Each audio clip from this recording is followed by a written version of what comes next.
یہ قربانی کا وقت آیا تو رسول پاک صلی اللہ علیہ وسلم نے فرمایا، حضرت ابن عباس حضور کے چچا زاد ہیں، وہ کہتے ہیں نبی پاک علیہ السلام نے فرمایا فاطمہ اپنی قربانی کے قریب آ جاؤ اور گواہ بن جاؤ۔ فرمایا اس کے خون کا قطرہ زمین پہ بعد میں گرتا ہے، اللہ قربانی کرنے والے کے سارے گناہ پہلے معاف فرما دیتا ہے۔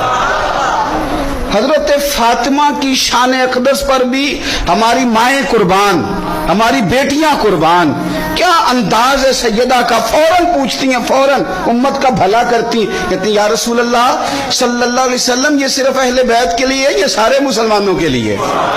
کیا کمال ہے، کتنا پیار ہے حضور کی امت سے۔ حضور یہ صرف اہل بیت نبوت کے لیے ہے؟ نبی پاک نے فرمایا نہیں فاطمہ یہ ساری امت کے لیے فضیلت ہے